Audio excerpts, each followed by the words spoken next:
Meanwhile, the Azimio One Kenya coalition has unveiled its 7-member team to champion its agenda in the bipartisan talks. In a day-long meeting in Stoni Athi Machakos County, the Azimio leaders have laid down their terms of engagement during the talks, including demand for reduction in the price of unga to 100 shillings for a 2-kilogram packet. Stephen Latour reports. The Azimio leaders, including their governors, trooped to Stoni Athi in Machakos County to set up its dialogue team before the Easter break. In the meeting chaired by Azimio leader Raila Odinga, the coalition settled on 7 members of parliament who include their hardliners in both chambers of parliament. Narok Senator Ledama Ole Kina, Nairobi Senator Edwin Sifuna, and Kitui Senator Enoch Wambua have been picked from the Senate to sit in the talks. In the National Assembly, the coalition has picked vocal Malindi MP Amina Mnyanzi, Suba North lawmaker Camilio Diambo, her Pokot South counterpart David Kosing, and Orieda MP Otiende Amolo. But before the talks kick off, Azimio demands lowering of the cost of unga.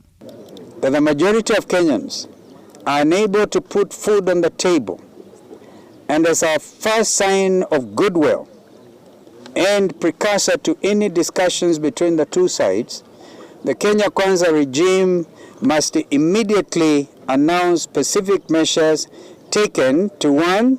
Bring the cost of unga to no more than 100 shillings for a 2 kg packet. Number 2, a reduction in the cost of fuel and electricity. Number 3, an immediate reduction in school fees. We go to these talks convinced that some issues, in particular, lowering the price of food, is urgent, can't wait, and does not even need the talks. Opening of the servers is not negotiable.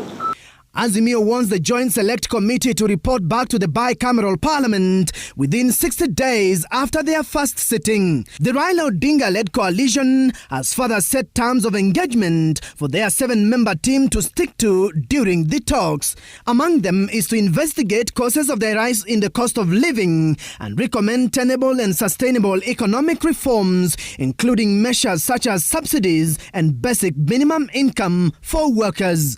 Azimio also wants its members to stick to talks on a review and forensic audit of the records of the IEBC before, during and after the 2022 presidential election, as well as review dismissal of IEBC commissioners and reinstatement of the Cherera 4. Azimio also wants a review of the political parties law and recommend changes to the law that will entrench party discipline. MPs who cross over to other parties be compelled to resign and seek fresh mandate, including nominated members. The meeting also proposing the removal of Deputy Minority Whip Sabina Chege, who they claimed crossed to the Kenya Kwanza side alongside other Jubilee MPs. We reaffirm that we in Azimio La Umoja One Kenya coalition are ready and open to a genuine, honest and transparent dialogue in the interest of Kenya, devoid of some of the grandstanding and intransigence we are witnessing from some in Kenya Kwanza. We agree that a balanced process spearheaded by members of parliament from both sides and backed by experts is an appropriate way to proceed. Azimio also rubbished claims that they are pushing for a coalition government. And that is why we are saying, open the saba. Ukifungua saba itaonyesha mkate ni ya nani. Mwenyewe akule peke yake. Until the server opens, and we know the truth, we are not yet. So, what has happened is a gesture which we want to believe is in good faith. Our party leader has gone through the key issues. Others might arise as we move on with the negotiation. And they say that immediately they take over. Na Biblia wakiweka chini na baba na Uhuru waondoke kwa barabara, chakula itakuwa imerudi chini.